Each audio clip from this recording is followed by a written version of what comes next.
नमस्कार विद्यार्थियों, आज हम कक्षा 11 का एक अध्याय पढ़ रहे हैं जो कि हमारी पाठ्य पुस्तक आरोह से है और ये है कबीर की रचनाएं। इसके दो भाग हमने समझे हैं। पहले भाग में हमने कवि का परिचय समझा है, दूसरे भाग में हमने उनके दोनों शब्दों के बारे में अध्ययन किया है। आज हम समझेंगे कि किस प्रकार से क्वेश्चन हमसे पूछे जाएंगे, ठीक है। तो उनकी बात हम आज करेंगे, ठीक है। तो सबसे पहले तो इसका सप्रसंग व्याख्या हम समझ लेते हैं, ठीक है। सप्रसंग व्याख्या इसकी समझते हैं। मान लीजिए ये गद्यांश पद्यांश हमारे सामने है और इसकी सप्रसंग व्याख्या हमको लिखनी है, ठीक है। तो यहाँ हम इसको स्टार्ट करेंगे। हमको लिखना होगा तो हम यहाँ से लिखेंगे इस प्रकार से।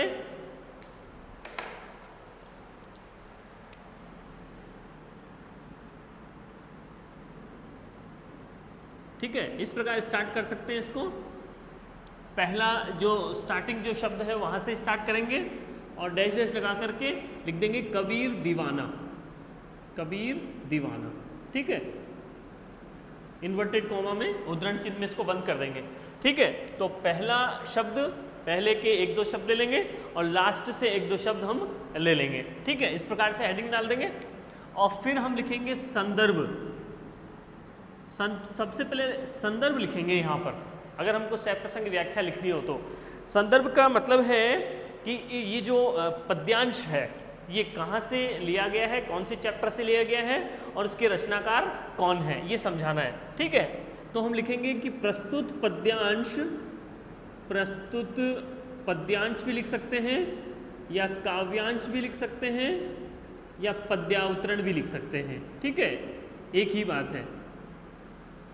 तो हम क्या लिखेंगे कि प्रस्तुत पद्यावतरण हमारी हिंदी पाठ्य पुस्तक आरोह है, ठीक है। प्रस्तुत पद्यावतरण हमारी हिंदी पाठ्य पुस्तक आरोह की कबीर की रचनाओं से लिया गया है, कबीर की रचनाओं से लिया गया है, ठीक है। इस प्रकार से हम लिखेंगे कि यहाँ पर इस चैप्टर का नाम भी कबीर ही है और इसके रचनाकार भी कबीर हैं, इसलिए हमने एक ही बार इसका नाम लिखा है। तो प्रस्तुत काव्यांश हमारी आरोह नामक हिंदी पाठ्य पुस्तक की कबीर की रचनाओं से लिया गया है, रचनाओं से लिया गया है, ऐसा लिख सकते हैं। रचनाओं से लिया गया है या फिर उद्धृत किया गया है, ऐसा भी लिख सकते हैं, ठीक है। लिया गया है या उद्धृत है, इस प्रकार से लिख सकते हैं संदर्भ। दूसरी बात आती है प्रसंग। संदर्भ के बाद होता है प्रसंग।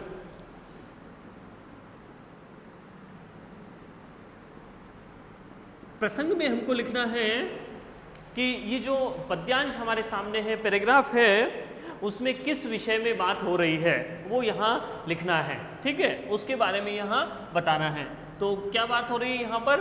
यहाँ पर कहा गया है ईश्वर की एकल सत्ता का वर्णन किया गया है। ईश्वर की एकल सत्ता का वर्णन यहाँ पर किया गया है, ठीक है। या कह सकते हैं अद्वैत सत्ता के बारे में कहा गया है। अद्वैत, ईश्वर की अद्वैत सत्ता। अद्वैत, द्वैत मतलब दो होता है, ठीक है। अद्वैत मतलब दो नहीं है, एक ही है। यानी ईश्वर और ईश्वर की जो आत्मा है, कहते हैं कि आत्मा और परमात्मा दोनों अलग अलग चीज़ें नहीं है बल्कि एक ही चीज़ है। जो जितनी भी आत्माएं हैं जो प्रत्येक मनुष्य में हैं वो सभी आत्माएं उस परमात्मा का ही अंश है, ठीक है। तो परमात्मा तो एक ही है, उसी से सब ये उत्पन्न हुई है बहुत सारी आत्माएं। तो ये इसको कहेंगे अद्वैत सत्ता। तो यहाँ पर एकल सत्ता या अद्वैत सत्ता के बारे में बताया गया है, ठीक है। तो यहाँ कवि कबीर के द्वारा ईश्वर की एकल सत्ता या अद्वैत सत्ता का वर्णन यहाँ पर किया गया है, ठीक है। दूसरा हो जाएगा प्रसंग। फिर हम लिखेंगे व्याख्या। व्याख्या में क्या होता है, इस पद्यांश का एक तो अर्थ हम लिखते हैं प्लस उसका भाव भी लिखते हैं, गूढ़ जो छुपा हुआ जो भाव है वो भी यहाँ हम लिख देते हैं, भावार्थ लिखते हैं उसका एक्सप्लेनेशन। ठीक है, तो वो क्या कहना चाहता है कवि, इसके माध्यम से पूरा हम यहाँ वर्णन करते हैं। तो व्याख्या तो हम पढ़ ही चुके हैं पहले पिछली क्लास में, दोनों पदों की व्याख्या को, भावार्थ को हम समझ चुके हैं। ठीक है, अभी हम देख रहे हैं कि उसको लिखना किस प्रकार से है, प्रेजेंट किस प्रकार से करना है। ठीक है, तो ये व्याख्या हो जाएगा। और चौथा पॉइंट होगा हमारा विशेष। ठीक है, तो सप्रसंग व्याख्या में ये 4 पॉइंट लिखते हैं। पहला संदर्भ, संदर्भ में कवि और कविता का नाम, फिर उसके बाद में प्रसंग, प्रसंग मतलब ये जो कविता है, ये जो पैराग्राफ है वो किस विषय में लिखा गया है। व्याख्या में हम उस कविता का भावार्थ लिखते हैं, और विशेष में हम क्या लिखते हैं ये आज हम बात करेंगे। तो मान लीजिए ये पैराग्राफ हमारे सामने है, इसका विशेष हम लिख रहे हैं। तो विशेष में प्रमुख रूप से 2 पॉइंट होते हैं। पहला भाव सौंदर्य, या इसको भाव सौष्ठव भी कह सकते हैं। ठीक है, और दूसरा हो जाता है शिल्प सौंदर्य, शिल्प सौंदर्य या फिर काव्य सौंदर्य या कला सौंदर्य। ठीक है, इस प्रकार से हो सकता है शिल्प सौंदर्य, काव्य सौंदर्य या कला सौंदर्य, या सौष्ठव भी कह सकते हैं, सौष्ठव। ठीक है, कला सौंदर्य भी कह सकते हैं, कला सौष्ठव भी कह सकते हैं। ठीक है, तो ये 2 पॉइंट हम इसमें लिखते हैं, किसमें, विशेष में। ठीक है, तो इनमें क्या लिखा जाता है समझिए। सबसे पहला हो गया भाव सौंदर्य। भाव सौंदर्य मतलब इस कविता में क्या भाव प्रकट करना चाहा है कवि ने, इस बारे में हम यहाँ पर 1 या 2 पंक्ति लिख सकते हैं। तो हम क्या लिख देंगे यहाँ पर कि कबीर ने आत्मा और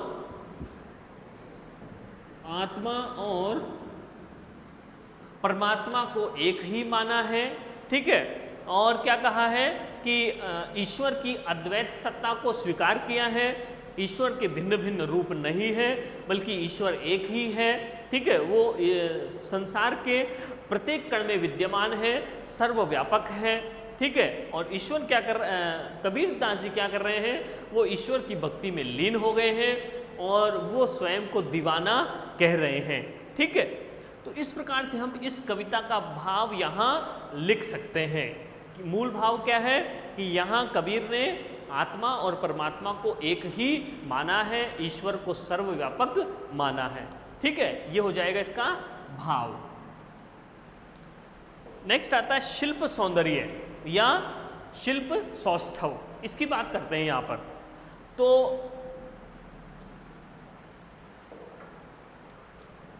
दूसरा पॉइंट है शिल्प सौंदर्य या शिल्प सौष्ठव। इसमें क्या लिखना है, इसमें ग्रामर से संबंधित जितने भी चीजें हैं उनको हम यहाँ लिख सकते हैं, उनका वर्णन यहाँ पर हम कर सकते हैं शिल्प सौंदर्य में या शिल्प सौष्ठव में। सबसे पहले हम यहाँ लिख देंगे भाषा। तो यहाँ कौन सी भाषा है, यहाँ पर हम लिख देंगे कबीर की जो भाषा है उसको सदुकड़ी भाषा भी कहा गया है, साधुओं के समान भाषा। ठीक है, और इसको हम पंचमेल खिचड़ी भी कह सकते हैं, पंचमेल खिचड़ी। ठीक है, अनेक भाषाओं का ये मेल है, इसलिए इसको पंचमेल खिचड़ी की उपाधि भी दी गई है। ठीक है, तो भाषा कौन सी है, सदुकड़ी या पंचमेल खिचड़ी है। और यहाँ पर हम लिख सकते हैं कि भाषा सहज, सरस, बोधगम्य और प्रवाह युक्त, प्रवाहमय। ठीक है, ऐसा भी लिख सकते हैं कि भाषा सहज है, सरस है, बोधगम्य है, प्रवाहमय है, और इस भाषा का नाम है सदुकड़ी या पंचमेल खिचड़ी। दूसरा हम लिखेंगे शैली। तो शैली का मतलब है वे ऑफ प्रेजेंटेशन, प्रस्तुत करने का तरीका, बात को कहने का तरीका। पहला तो हम लिख देंगे तुकांत शैली है। तुकांत का मतलब तुक प्लस अंत, जिसके अंत में तुक मिलते हो, या कह सकते हैं राइमिंग होती हो, ठीक ना। यहाँ पे लिखा हुआ है, जैसे लिखा है पहचाना, साना, ठीक है, दीवाना, इस टाइप से लिखा हुआ है, इसलिए इसको कह सकते हैं तुकांत, ठीक है। ये तुकांत शैली है और इस पद को गाया भी जा सकता है, इसलिए इसको गेय शैली कहेंगे, ठीक है। गेय मतलब जिसको गाया जा सके या गाने योग्य, ठीक है। अगर ये गाने योग्य है तो इसमें संगीत भी होगा, इसमें संगीतात्मकता का गुण भी होगा, इसलिए यहाँ पर कौन सी शैली हो गई, संगीतात्मकता, ठीक है। संगीतात्मकता भी यहाँ पर पाई जाएगी। और यहाँ पर कबीरदास जी मनुष्यों को संबोधित करते हुए कह रहे हैं, इसलिए यहाँ पर संबोधन शैली भी है, ठीक है। तो ये प्रस्तुत करने का ये तरीका है, ये शैलियाँ यहाँ पर काम में ली गई है। फिर हम लिखेंगे छंद। छंद का मतलब होता है किसी कविता को लिखते समय जब हम किसी मात्राओं का ध्यान रखते हैं या वर्णों का ध्यान रखते हैं, कुछ विशेष जो नियम बने हुए हैं उनका ध्यान रखते हैं और फिर कविता लिखते हैं, तो उस नियमों से बंधी हुई कविता को हम छंद कहते हैं, ठीक है। जैसे हमने नाम सुने दोहा, सोरठा, चौपाई, कवित, सवैया, ठीक है। तो यहाँ पर कौन सा छंद है, इसको हम शब्द कह सकते हैं, शब्द या फिर पद भी कह सकते हैं, शब्द या पद कह सकते हैं इसको। फिर इसके बाद में आ जाएगा यहाँ पर भाषा, शैली, छंद और फिर आ जाएगा रस, ठीक है। तो यहाँ पर जो भक्ति का गुण भी यहाँ पर आया है, लेकिन यहाँ पर कौन सा रस होगा, शांत रस होगा, भक्ति रस नहीं होगा बल्कि शांत रस होगा। क्यों होगा, क्योंकि यहाँ पर निर्गुण भक्ति की गई है और जहाँ निर्गुण भक्ति धारा बहती हो वहाँ शांत रस होता है, ठीक है।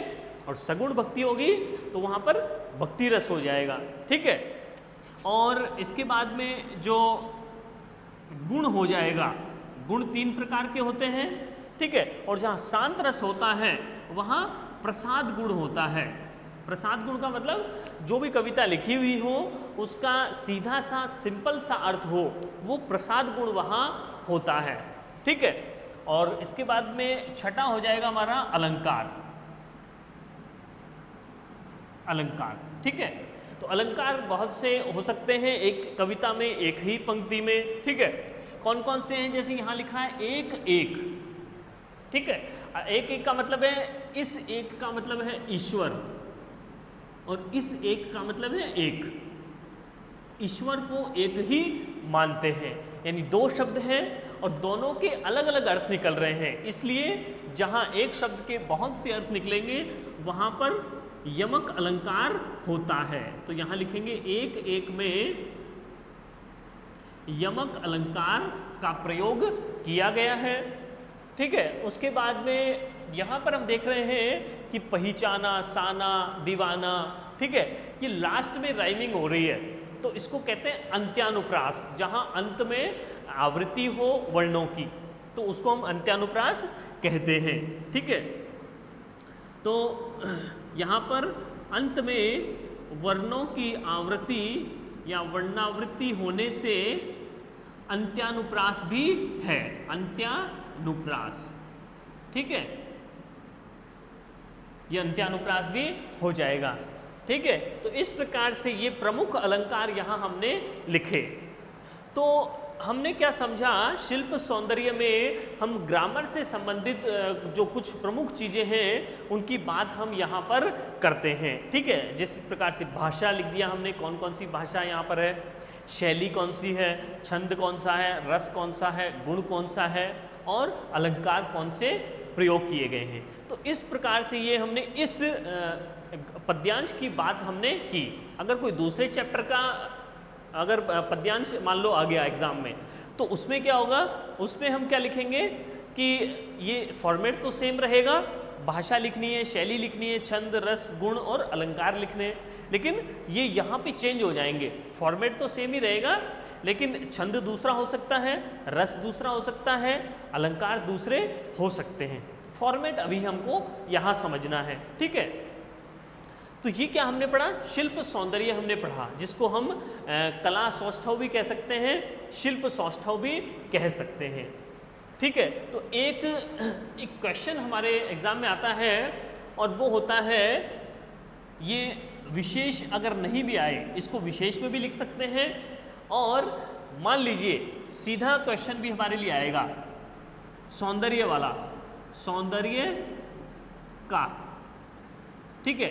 सौंदर्य बोध का क्वेश्चन आता है, एक सौंदर्य बोध, ठीक है। वो हम सप्रसंग व्याख्या में भी इसी प्रकार से लिख सकते हैं। और अगर मान लीजिए सौंदर्य बोध ये क्वेश्चन आ गया, सौंदर्य बोध लिखिए, तो सौंदर्य बोध में वही आंसर वही सेम होगा। पहला भाव सौंदर्य हमको लिखना है, जिसमें हमको भाव बताना है, और दूसरा हमको शिल्प सौंदर्य लिखना है, जिसमें हमको ग्रामर से संबंधित बातें बतानी है। तो कहने का मतलब ये है कि ये जो मैंने दोनों पॉइंट जो लिखे, भाव सौंदर्य और शिल्प सौंदर्य, किस में लिखा जाएगा? एक तो विशेष में लिखा जाएगा और एक सौंदर्य बोध के प्रश्न में लिखा जाएगा, ठीक है। सेम लिखा जाएगा, विशेष के प्रश्न में भी और सौंदर्य बोध के प्रश्न में भी लिखा जाएगा, भाव सौंदर्य और शिल्प सौंदर्य, ठीक है। तो इसके बाद आगे हम बात करते हैं,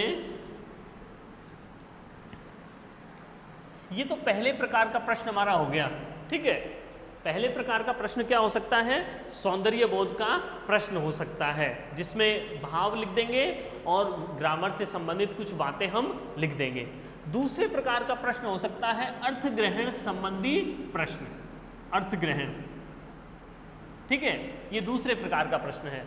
अर्थ ग्रहण मतलब इसका हमको भाव समझना है, और भाव समझ के हमको क्या करना है, उसका अर्थ ग्रहण करके और क्वेश्चन के आंसर लिखने हैं। जैसे मान लीजिए ये पद्यांश है और पद्यांश के नीचे कुछ क्वेश्चंस लिखे होंगे। जैसे मान लीजिए पहला क्वेश्चन हमने लिखा कि शरीर का निर्माण, मनुष्य के शरीर का निर्माण किन पंचतत्वों से हुआ है? किन पंचतत्वों से हुआ है, ठीक है। मनुष्य के शरीर का निर्माण किन पंचतत्वों से हुआ है?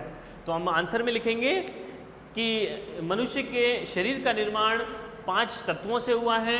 वो है पृथ्वी, अग्नि, जल, आकाश और वायु।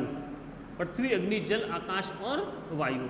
इस प्रकार से पांचों में से कुछ अंश मिला करके मनुष्य के शरीर का निर्माण हुआ है, ऐसा माना जाता है।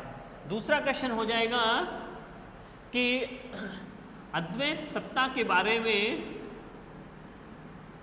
अद्वैत सत्ता के बारे में कबीर दास ने क्या तर्क दिए हैं?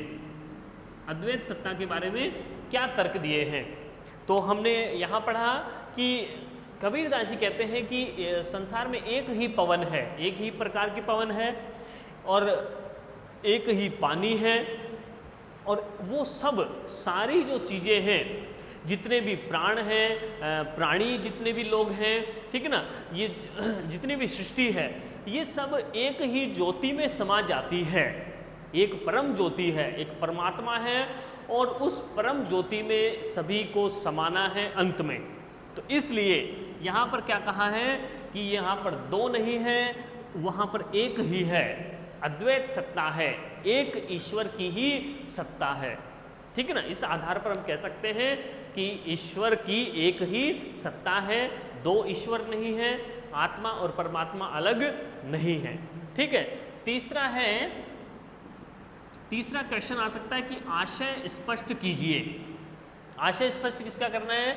मान लीजिए कोई भी क्वेश्चन आ गया, ये आ गया, ये पंक्ति दे दी हमको कि जैसे बाढ़ काष्ठ ही काटे अग्नि न काटे कोई, ठीक है। ये पंक्ति हमको दे देंगे और पूछा जाएगा कि इसका आशय स्पष्ट कीजिए। तो हम लिखेंगे कि जिस प्रकार जो बढ़ई है, लकड़ी का काम करने वाला जो बढ़ई है, वो लकड़ी को तो काट सकता है, लेकिन उस लकड़ी में उपस्थित अग्नि को नहीं काट सकता है। उसी प्रकार जो मनुष्य के शरीर में, मनुष्य के शरीर को तो मारा जा सकता है, मनुष्य का शरीर तो नष्ट हो सकता है, लेकिन शरीर के अंदर जो आत्मा है उसको नष्ट नहीं किया जा सकता है। ठीक है ना। तो जिस प्रकार लकड़ी में अग्नि उपस्थित रहती है, विद्यमान रहती है, वो नष्ट नहीं होती है, प्रज्वलित हो जाती है, उसी प्रकार मनुष्य के शरीर में भी आत्मा निवास करती है सदैव, और उसको कभी भी मारा नहीं जा सकता है, नष्ट नहीं किया जा सकता। ठीक है। तो ये तो हो गए हमारे अर्थ ग्रहण संबंधी प्रश्न। इसका हमने अर्थ किया और उसके आधार पर हमने इनको प्रश्नों को हल किया। जो कैसे आएंगे, जो कि पैराग्राफ दिया होगा और यहाँ प्रश्न लिखे होंगे, हमको आंसर लिखना है। कुछ ऐसे भी क्वेश्चन आएंगे जो ये पैराग्राफ नहीं होगा, खाली क्वेश्चन ही हमको दिए हुए होंगे, वो क्वेश्चन हमको हल करने हैं। वो क्वेश्चन कहलाएंगे विषय वस्तु पर आधारित क्वेश्चन।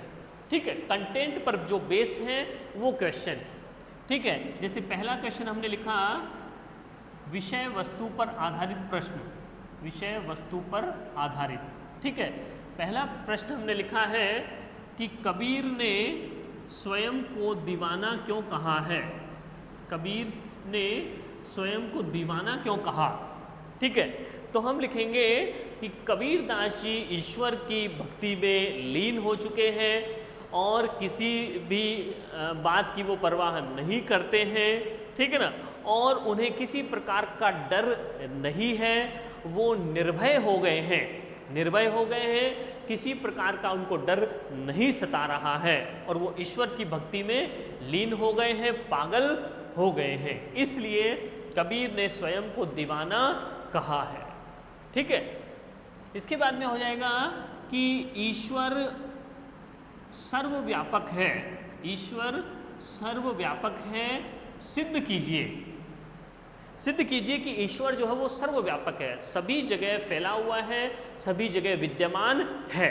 तो हम कैसे सिद्ध कर सकते हैं कि लिखा है यहाँ पर कि सब घटी अंतर तू ही व्यापक।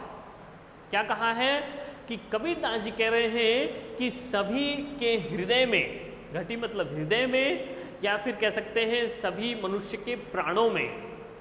कबीरदास जी कह रहे हैं कि ईश्वर सभी मनुष्य के प्राणों में सदैव विराजमान है, विद्यमान है, और वो अपने अलग रूप में विद्यमान है।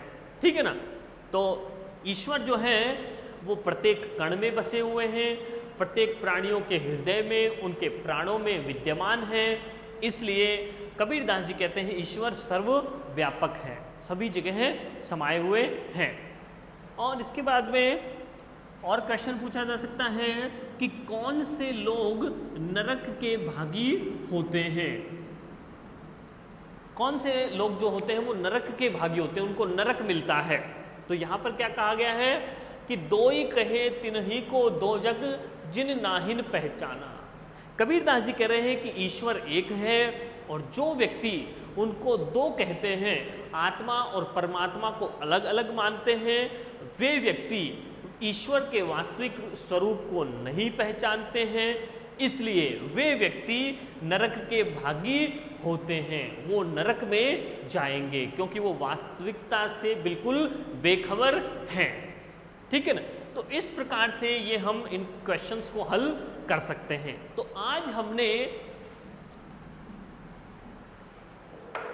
हमने बात की, एक तो सप्रसंग व्याख्या की, सप्रसंग व्याख्या। ठीक है। और सप्रसंग व्याख्या में हमने क्या समझा, सबसे पहले हम संदर्भ लिखते हैं, कवि और कविता का नाम, फिर हम विषय लिखते हैं, प्रसंग लिखते हैं, प्रसंग में हम लिख देंगे कविता का विषय, फिर हम व्याख्या लिखते हैं, व्याख्या मतलब कविता का भाव या एक्सप्लेनेशन, फिर हम उसका विशेष लिखते हैं, और विशेष में क्या लिखते हैं, भाव सौंदर्य और कला सौंदर्य। ठीक है। फिर हमने उसके बाद में भाव सौंदर्य से संबंधित सौंदर्य बोध से संबंधित क्वेश्चन को समझा। दूसरा क्वेश्चन हमने समझा सौंदर्य बोध का। सौंदर्य बोध में हम क्या लिखते हैं, एक तो भाव सौंदर्य लिखते हैं और कला सौंदर्य लिखते हैं। ठीक है, भाव में हम उसका कविता का भाव लिख देते हैं, उसकी समरी लिख देते हैं, और कला सौंदर्य में हम ग्रामर से संबंधित कुछ बातें लिखते हैं। ठीक है, जैसे हम भाषा, छंद, रस, अलंकार वगैरह लिखते हैं। फिर उसके बाद में हमने समझा अर्थ ग्रहण संबंधी प्रश्न। अर्थ ग्रहण मतलब उस कविता को हम पढ़ेंगे, उसका अर्थ समझेंगे और फिर उन क्वेश्चंस को सॉल्व करेंगे। फिर हमने चौथा नंबर हमने समझा विषय वस्तु पर आधारित प्रश्न। विषय वस्तु मतलब कंटेंट पर जो बेस्ड है। ठीक है, उसको कंटेंट को हम समझेंगे, फिर उन क्वेश्चन का हल हम करेंगे। तो इस प्रकार से 4 प्रकार के क्वेश्चन हमसे पूछे जा सकते हैं। इनका हमें निरंतर अभ्यास करना होगा। धन्यवाद।